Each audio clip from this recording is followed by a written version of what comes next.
ఇదే విషయానికి సంబంధించి భూ ఆక్రమణలకు స్పందించడానికి వైఎస్ఆర్సీపీ విశాఖ జిల్లా అధ్యక్షుడైన గుడివాడ అమర్నాథ్ గారు ఫోన్ లైన్లో సిద్ధంగా ఉన్నారు. అమర్నాథ్ గారు నమస్తే అండి. ఈ భూ ఆక్రమణలకు సంబంధించి ఓ మంత్రి పేరు ప్రముఖంగా వినిపిస్తోంది. దాదాపుగా ఏ మేరకు అవినీతి జరిగినట్టుగా భావిస్తున్నారు మీరు? నమస్కారం అండి. ఇది 2014 ఎన్నికలు అయిపోయిన తర్వాత ప్రభుత్వం ఏర్పడిన దగ్గర నుంచి తెలుగుదేశం పార్టీ నాయకుడు చంద్రబాబు నాయుడు గారి దగ్గర నుంచి ఆయన మంత్రివర్గం అంతా కూడా వాళ్ళ కళ్ళన్నీ కూడా డేగ కళ్ళన్నీ కూడా విశాఖపట్నం ప్రాంతం మీద, విశాఖపట్నంలో ఉన్నటువంటి భూముల మీద పడ్డాయి. ఈ రోజు ఏదో మీరు అన్నట్టు ఒక మంత్రి కాదు, మంత్రికి సంబంధించింది కేవలం ఒక 500-1000 కోట్లకు సంబంధించినటువంటి లావాదేవీలు ఉంటే దాదాపు నాకు తెలిసి ఈ టోటల్ ల్యాండ్ స్కామ్ దాదాపు 20 నుంచి 25,000 కోట్ల రూపాయలు ల్యాండ్ స్కామ్ విశాఖపట్నంలో జరిగింది. హుదూద్ పేరిట హుదూద్ తుఫాన్ సమయంలో రికార్డ్స్ పోయినట్టు, హుదూద్ తుఫాన్ టైంలో రికార్డ్స్ అన్ని కూడా డ్యామేజ్ అయిపోయినట్టు, అవన్నీ కూడా ఆ టైంలో ట్యాంపర్ చేసేసి ఈరోజు కేవలం ఈ 1B అనేటువంటి ఒక పద్ధతిని తీసుకొని వచ్చి కేవలం ఈ ల్యాండ్ రికార్డ్ ట్యాంపరింగ్ అంతా కూడా ఈ రోజు తెలుగుదేశం పార్టీ ఈ 3 సంవత్సరాల్లో చేసుకుంటూ వచ్చింది.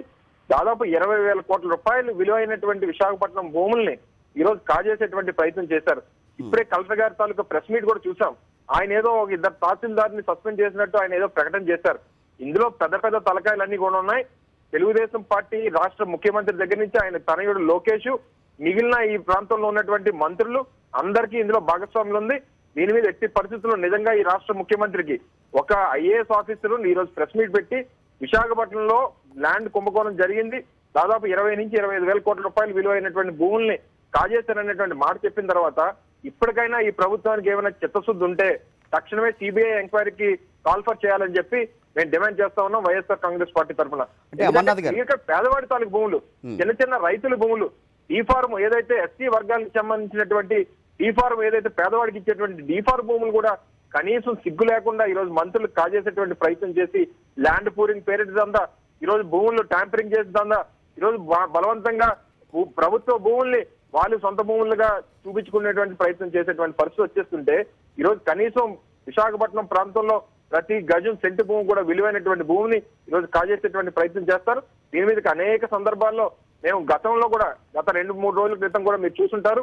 మీ సాక్షి టీవీలో ఏదైతే కొన్ని భూమి ఫట్ అని చెప్పి ఒక ఎపిసోడ్ ని కూడా మీరు రన్ చేశారు.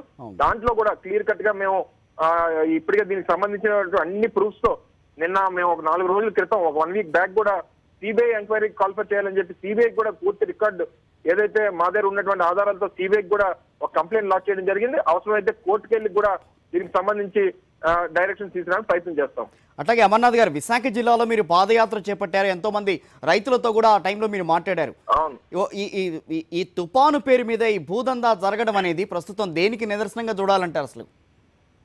సార్, విశాఖపట్నంలో ప్రజలంతా చాలా సౌమ్యులుగా ఉంటారన్నటువంటి ఒక ఆలోచనతో ఈ రోజు ఇక్కడ వీళ్ళని బలవంతంగా వాళ్ళ దగ్గర భూములు లాక్కోనేటువంటి ప్రయత్నం ఏదైతే ముదబాక్ అనేటువంటి ఒక ల్యాండ్ ఇష్యూలో ల్యాండ్ పూలింగ్ ఇంకా చేయకముందే అక్కడ ఉన్నటువంటి డీ ఫార్మ్ హోల్డర్ పట్టా హోల్డర్స్ ఎవరైతే ఉన్నారో వాళ్ళతో భూములు రాయించుకొని ఒకవేళ ఎవరైనా భూములు ఇవ్వకపోతే వాళ్ళ భూముల్లోని దౌర్జన్యంగా ఈరోజు ప్రొక్లైన్లు పెట్టి వాళ్ళ భూములు సాగు చేసేటువంటి ప్రయత్నం ప్రైవేట్ వ్యక్తులు చేశారు.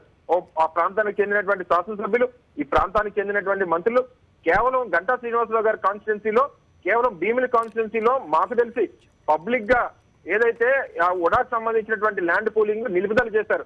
కేవలం ఆ రోజు వైఎస్ఆర్ కాంగ్రెస్ పార్టీ చేసినటువంటి పోరాటం వల్ల నిలుపుదల చేశారు.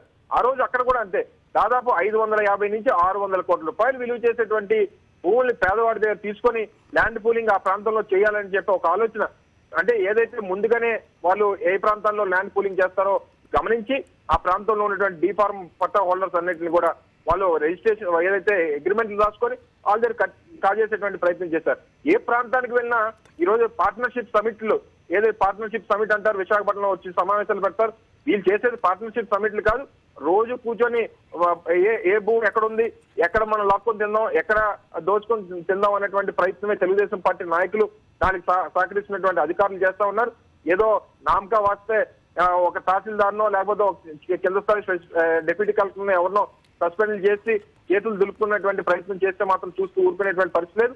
నిజంగా ప్రభుత్వానికి ఈ విషయంలో చిత్తశుద్ధి ఉంటే మాత్రం మేము ఏదైతే సిబిఐ ఎంక్వైరీ డిమాండ్ చేస్తా ఉన్నాం, తక్షణమే దాని మీద సిబిఐ ఎంక్వైరీ వేసి నిజాలు తేల్చి పై తలకాయ నుంచి కింద తలకాయ వరకు ఎవరైతే దీంట్లో పెద్దలు చిన్నలు అందరూ ఉన్నారో వాళ్ళందరినీ కూడా శిక్షించాల్సినటువంటి అవసరం ఉంది. రైట్, పచ్చబాబుల భూదందాకి సంబంధించి అభిప్రాయం తెలియజేసినందుకు థ్యాంక్ యూ వెరీ మచ్ అండి అమర్నాథ్.